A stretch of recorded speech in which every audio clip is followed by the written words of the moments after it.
Non mais sérieusement d'ici, tout ça pour ça. Vraiment, tout ça pour ça?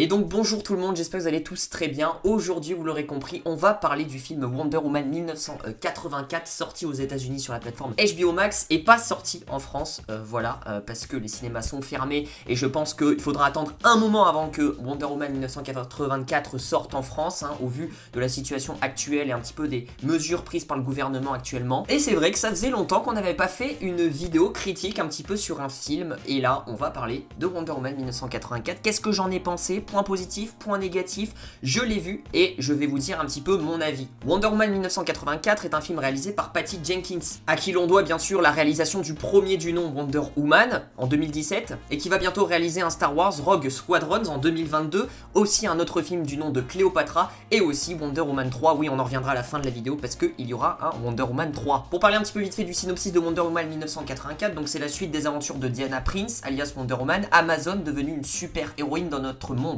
Après la première guerre mondiale, direction les années 80. Cette fois, Wonder Woman doit affronter deux nouveaux ennemis particulièrement redoutables, Max Lord et Cheetah. Cette critique sera bien évidemment sans spoiler parce qu'il n'est pas sorti en France, donc je vais essayer juste de vous donner un petit peu mon avis à chaud du film, point positif, point négatif, ce qui va pas. On va commencer directement par les points positifs, alors il n'y en a pas 50 000, mais on va déjà parler du décor. Bah bien sûr, le film a coûté quand même 200 millions de dollars, donc effectivement les décors des années 80, je vous le rappelle, sont bien représentés parce que la plupart du film, enfin en tout cas la première partie du film se passe dans les années 80. Les décors très sympas, les costumes très sympas, vraiment on est dans l'époque, on se plonge un petit peu dans les années 80, que ça soit les voitures et tout. C'est vrai que pour le coup ça c'est bien réussi, il y a une belle mise en scène un petit peu arrière-plan on va dire. C'est quand même un bon point positif, c'est agréable aux yeux, ça fait plaisir. Le deuxième point positif, mais qui est à la fois aussi un petit point négatif, c'est qu'il y a eu un très bon casting. On a Pedro Pascal, on a Kristen Wiig, on a quand même Gal Gadot, on a aussi Matt Damon qui fait son retour en tant que Steve. On a quand même de belles têtes d'affiche, mais pour le coup qui incarnent des personnages qui sont malheureusement, en tout cas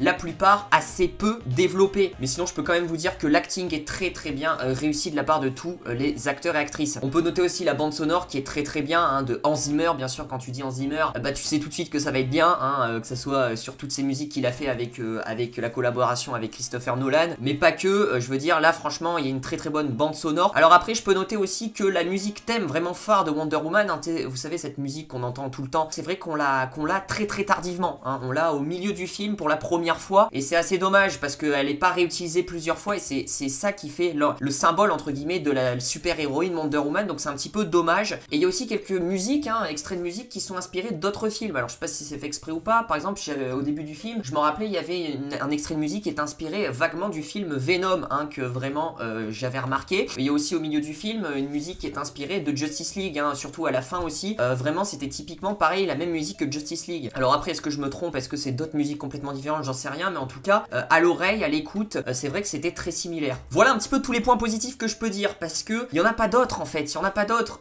vraiment en étant honnête j'ai essayé d'en chercher mais il y en a pas d'autres. Alors ok, on peut quand même noter aussi un petit peu cette créativité que Patty Jenkins a essayé de mettre dans la réalisation, dans la mise en scène, dans les valeurs de plan, etc. Elle a essayé de faire des travelling un petit peu à sa façon, un petit peu des plans un petit peu à sa façon aussi. Elle a essayé vraiment de donner une originalité un petit peu au film et un petit peu donner sa patte. Alors c'est vrai qu'il y a des idées, on peut le noter aussi, ça peut quand même être un point positif. Elle a tenté des choses qui forcément parfois ne vont pas, qui parfois vont très bien dans l'histoire, mais elle a tenté des choses dans la réalisation, dans la mise en scène, mais surtout aussi dans la façon de cadrer. Mais le film est beaucoup trop long, Là on va commencer sur les points négatifs. Le film dure 2h30 et c'est parfois trop longué. Déjà ça met trop de temps à démarrer l'intrigue, elle commence vraiment au bout de 1 heure de film, donc c'est vrai qu'au départ c'est long, ça met du temps, il y a des scènes qui sont inutiles pour le coup. On sent que ces scènes qui ont été mises c'est juste pour combler le temps et juste pour faire que le film fasse 2h30, donc c'est fort dommage. A noter aussi qu'il y a très peu de scènes d'action non plus, je veux dire c'est quand même Wonder Woman, c'est quand même un film de super-héros et c'est vrai que on a quelques scènes d'action mais on en a pas beaucoup en fait et c'est vrai qu'on en aimerait un petit peu plus et ça c'est un peu fort dommage. Et surtout que le peu de scènes d'action qu'on a de Wonder Woman,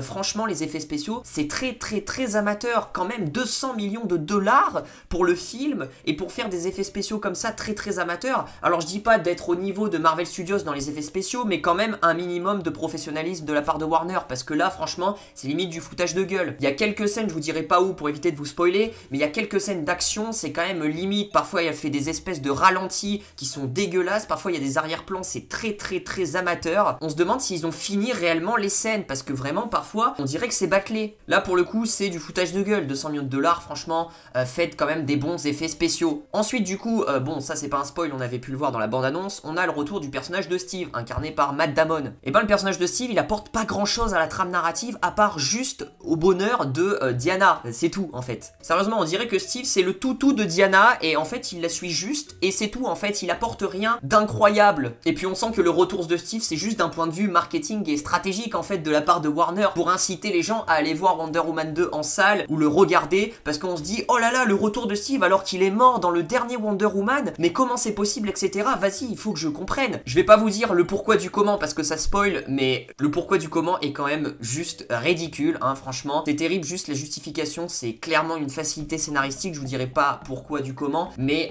clairement c'est fait exprès juste pour le fric et justement pour attirer le plus de gens en salle ou en train de regarder le film tout simplement, parce que tout le monde se dit oh my god, comment Steve est revenu, c'est pas possible, c'est incroyable. Et c'est fort dommage quand même, c'est Matt Damon qui joue quand même, c'est quand même un acteur hyper charismatique, et quand même, enfin je sais pas, donnez-lui putain un vrai rôle. Voilà, dans le Wonder Woman 1, putain qu'est-ce que j'ai adoré le personnage de Steve. Voilà, et là vraiment je l'ai pas aimé du tout. Ensuite le personnage de Pedro Pascal, hein, Max Lord, hein, qui est entre guillemets le premier méchant, le méchant phare, est bien mais pas incroyable. Alors il a un bon petit développement de personnage, surtout à la fin il a un petit développement assez intéressant, mais il est pas non plus hyper incroyable. On sent qu'ils ont mis Pedro Pascal dans le rôle juste pour aussi attirer des personnes, surtout qu'actuellement Pedro Pascal il connaît une montante vraiment fulgurante, hein, avec The Mandalorian, avec Narcos. Vraiment cet acteur il devient très bon, hein, même en termes de cote, il est pas mal. Donc là aussi un petit peu mitigé sur le personnage de Max Lord, et c'est là où je vais rebondir et on va parler du coup du deuxième méchant, hein, du deuxième antagoniste ou la deuxième méchante, le personnage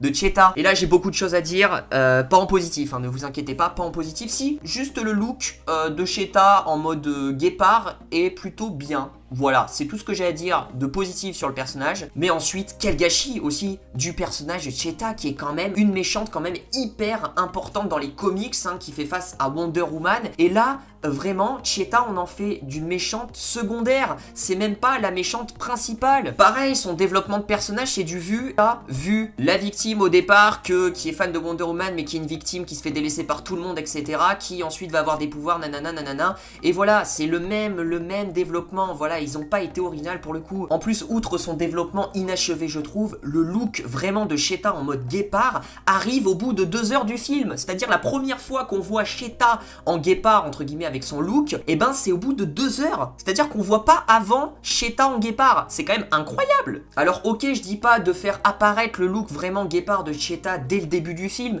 mais faites-le apparaître au moins au milieu du film. Là, vraiment, il restait une demi-heure de film et il commence à faire apparaître le look de Cheetah. En plus, c'est un combat final, voilà, je vais pas vous spoiler, mais il est pas incroyable non plus, quoi. Pareil, les convictions du personnage de Barbara, bon, en plus l'actrice elle joue super bien, c'est dommage, mais c'est du vu et déjà vu. Pareil, les mêmes convictions que plein de méchants qu'on a pu voir dans les Marvel ou dans les DC, surtout dans les Marvel, hein. On sent que là, Wonder Woman 2 est bien inspiré des Marvel, on va en revenir à un fin de vidéo. Bref, c'est fort dommage aussi, parce que moi ce que j'aurais fait, franchement, c'est que j'aurais pas mis 2 méchants, j'aurais enlevé le personnage de Max Lord et j'aurais plutôt mis une Cheetah vraiment en première antagoniste, en première méchante vraiment, et qui vraiment serait hyper badass, etc. Enfin vraiment que c'est elle qui domine tout et il n'y a pas d'autres méchants à côté. C'est dommage là parce qu'elle apparaît comme une méchante secondaire et du coup elle est un peu enterrée par Max Lord et du coup son développement est un petit peu gâché. Après je sais pas si Cheetah reviendra dans Wonder Woman 3, mais voilà, ça fait chier quand même, quoi. Bon là on l'a bien vu clairement, hein, DC teste la sauce Marvel en faisant un film de plus de 2 heures et en mettant aussi une scène post-crédit un petit peu style Marvel. Alors je vous dirai pas la scène post-crédit pour éviter les spoils, il y en a qu'une et c'est un petit peu, ça me fait penser clairement à des films Marvel. Marvel. Et du coup, il y aura bien un Wonder Woman 3 réalisé encore une fois par Patty Jenkins.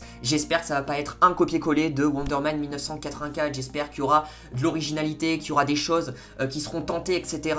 Et que les effets spéciaux sont peut-être un petit peu mieux, franchement. Et peut-être un 4 est dans les cartons aussi. J'ai vu la news, hein, il y aurait peut-être potentiellement un 4 après le 3. Donc franchement, j'espère qu'ils vont nous sortir un bon truc. On sent qu'ils veulent installer un univers à la Marvel avec des crossovers, etc. Donc déjà, ça passe par un bon film. Parce que là, Wonder Woman 2, je suis désolé, c'est agréable à regarder. Je dis pas le contraire pour conclure un petit peu cette vidéo. C'est agréable à regarder, Wonder Woman 2. J'ai passé un bon moment, hein, clairement, de revoir Diana, incarnée par Gal Gadot, tout ça.